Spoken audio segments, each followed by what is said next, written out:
Good morning, students. Today we are going to start our running chapter first, crop production and management. Previous time हमारा topic हुआ था agriculture implementation. Now we will start next topic, adding manure and fertilizers.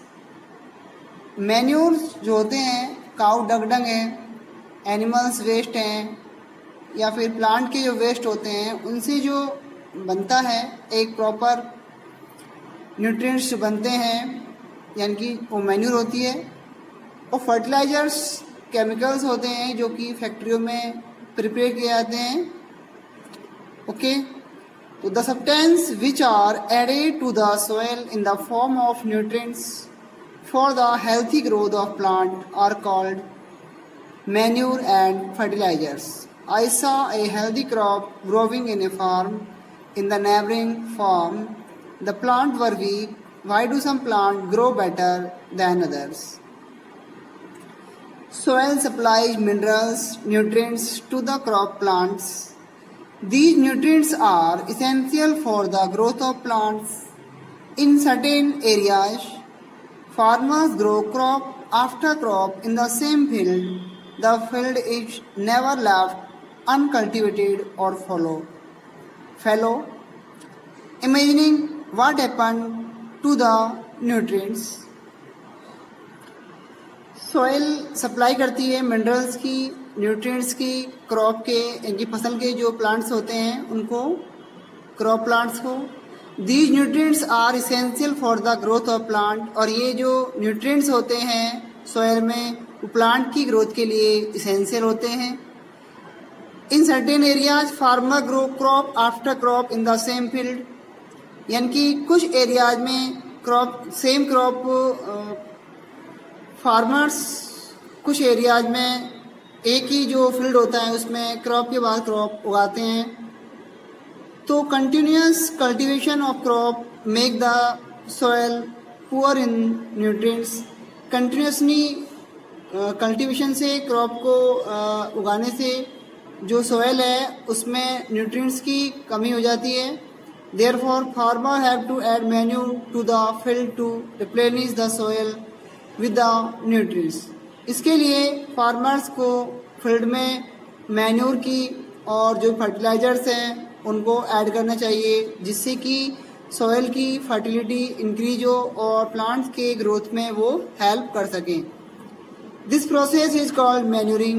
Improper or insufficient manuring results in weak plants और improper और insufficient manuring जो होती है उसके बाद में उसके जो रिजल्ट्स होते हैं जो वीक प्लांट ग्रो करते हैं क्योंकि उनको प्रॉपर वे में मैन्यूर नहीं मिल पाते हैं.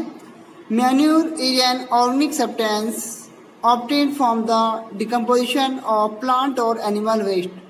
यानी कि जो ऑर्गेनिक मैन्यूर होते हैं वो एक ऑर्गेनिक सब्सटेंस होते हैं जो कि प्लांट और एनिमल के जो वेस्ट होते हैं उनके डिकम्पोजिशन से ये प्रिपेयर होते हैं.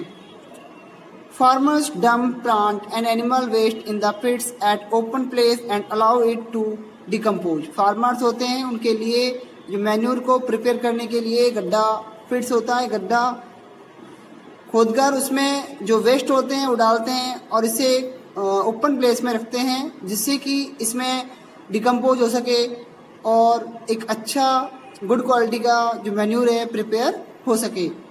The decomposition is caused by some microorganism. The decompose matter is used as organic manure. You have already learn about vermicomposting in class 6. Vermicomposting के बारे में आपने क्लास 6 में पढ़ा था कि जो अर्थवर्म होते हैं वो फार्मर्स फ्रेंड हैं क्योंकि वो सॉइल की फर्टिलिटी इंक्रीज करते हैं. कैसे करते हैं कि जो वेस्टेज होते हैं काउ डंग के और प्लांट्स के उनको उनको छोटे पार्ट्स में, सिंपल पार्ट्स में डिवाइड करके और उन्हें कंप्लीटली वो सॉइल में मिक्स करते हैं और एक अच्छी मैन्यूर बनाते हैं. इसलिए जो अर्थवर्म होते हैं वो फार्मर्स फ्रेंड भी होते हैं. ये एक्टिविटी है टेक मूंग और ग्राम सीड एंड जर्मिनेट दैम। हम मूंग और ग्राम चना यानी कि मूंग और चना लेकर सीड्स लेकर उन्हें जर्मिनेट करें, उन्हें अंकुरित करें।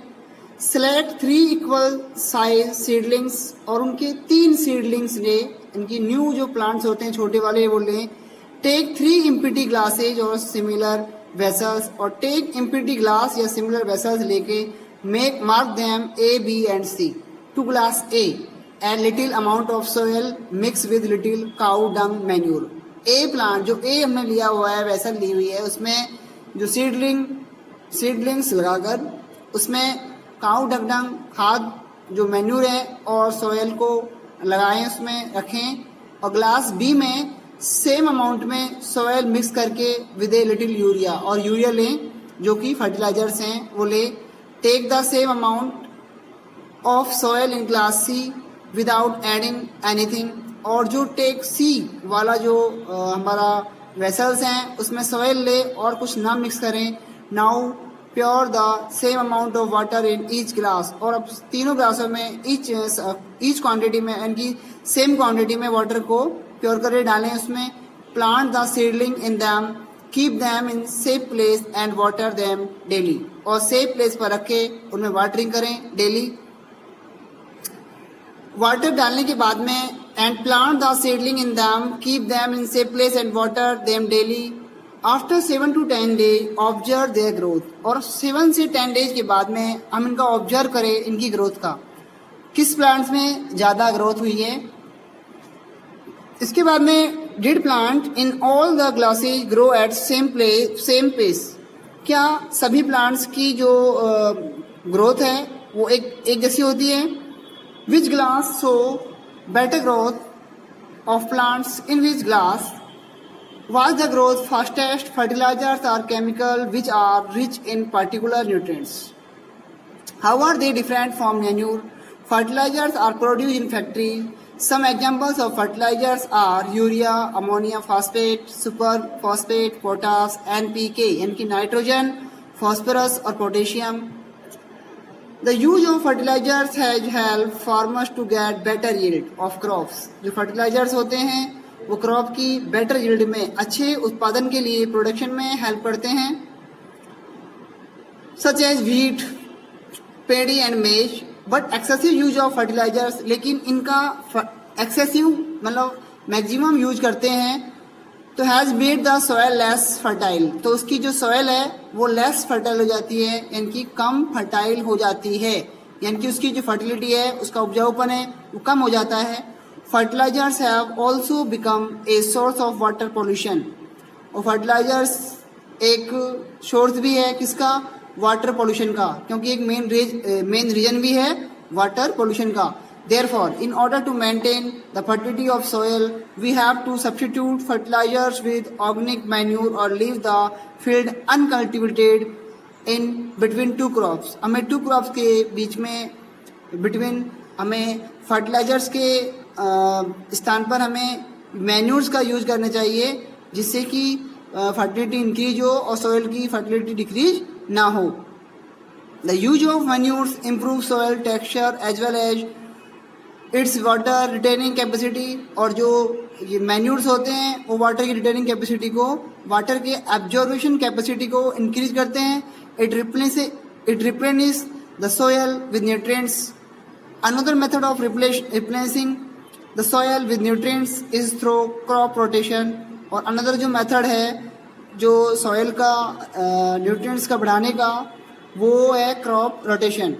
crop rotation ये होता है कि हमें जो एक सेम फील्ड में डिफरेंट टाइप की क्रॉप को डिफरेंट सीजन में ग्रो करना चाहिए। ये नहीं हो कि हम सेम पैटर्न की फसल को उसमें ग्रो करें। डिफरेंट टाइप की जब क्रॉप हम एक फील्ड में सेम फील्ड में ग्रो करते हैं जिससे सॉइल को सभी तरह के न्यूट्रिएंट्स होते हैं वो मिल पाते हैं और जिससे सॉइल की फर्टिलिटी भी इंक्रीज होती है। This can be done by growing different crop alternatively. Earlier farmers in northern India use to grow legumes as fodder. Fodder होता है चारे के लिए। जो एंशिएंट टाइम में नॉर्दर्न इंडिया में लेग्यूम प्लांट्स होते हैं, फली वाले पौधे ज़्यादातर जो फार्मर्स होते थे वो ग्रो करते थे इनको। in one season and wheat in the next season. This help in replenishment of the soil with nitrogen, जो कि हेल्प करते हैं इसकी नाइट्रोजन की पूर्ति करने के लिए, नाइट्रोजन की इसमें फुलफिल होती है requirements. Farmers are being encouraged to adopt this practice. In the previous classes, you learned about rhizobium bacteria. These are present in the nodules of root of leguminous plants होते हैं. जो दाल pulses होती हैं उनके plants की नोडुल्स में एक bacteria होता है राइजोबियम. दे फिक्स एटमॉस्फेरिक नाइट्रोजन, जो कि नाइट्रोजन का फिक्सेशन करता है, उसे डिफरेंट टाइप के नाइट्रेट में कन्वर्ट करता है जिससे कि प्रोटीन्स बनते हैं. ये चैप्टर आपके 9th क्लास में आप पढ़ोगे कि नाइट्रोजन साइकिल वहाँ पर, तो कम्प्लीटली आपको समझ में आ जाएगा कि कैसे हमारे जो सॉइल की फर्टिलिटी जो ये लेग्यूमिनस प्लांट्स होते हैं कैसे इंक्रीज करते हैं. ओके, इसके बाद में डिफरेंट है फर्टिलाइजर्स एंड मैन्यूर्स में. Fertilisers is a man made nitrogen inorganic salt है. Manure is a natural substance obtained by the decomposition of cattle dung and plant residue होते हैं अवशेष जो बच जाते हैं. मैन्यूर जो होती है एक नेचुरल प्रोसेस है, और जिससे कि जो कैटल डंग हैं और प्लांट की जो बचे हुए प्लांट्स की जो लीफ होती हैं जो पड़ जाती हैं उनको डिकम्पोज करके ये प्रिपेयर होते हैं. डिकम्पोज माना टूट के अपघटन होके वो मैन्यूर बनते हैं. Fertilizer is prepared in factory. Manure can be prepared in the fields. Fertilizer does not provide any humus to the soil. Manure provide a lot of humus to the soil. Fertilizers are very rich in plant nutrients like nitrogen, phosphorus and potassium. Manure is relatively less rich in plant nutrients. ये इसके difference हुए हैं, आपको learn करने हैं. आपको table 1.1 give the difference between the fertilizers and manure. Advantage of manure. The organic manure is considered better than fertilizers. और ये हम पहले पढ़ चुके हैं. जो मैन्यूर्स होते हैं वो फर्टिलाइजर से ज़्यादा कंपेरेटिवली अच्छे होते हैं. दिस इज बिकॉज क्यों होते हैं? It enhance the water holding capacity of the soil. जो मैन्यूर्स होते हैं वो सॉयल की वाटर होल्डिंग कैपेसिटी को इंक्रीज करते हैं. इनकी जो सॉयल है उसकी अब्जॉर्प्शन जो क्षमता होती है, उसकी एब्जॉर्बेशन की जो कैपेसिटी होती है वो इंक्रीज होती है. It make the soil porous due to which exchange of gases become easy. और वो सॉयल को पोरस बनाते हैं जिससे कि गैसेज का एक्सचेंज इजी वे में हो सके और प्लांट्स अच्छे से ग्रोथ कर सके. प्लांट की जो रूट होती हैं वो अच्छे से ग्रोथ कर सके. It increase the number of friendly microbes. It improve the texture of the soil. Okay, next time हम करेंगे irrigation. Thank you.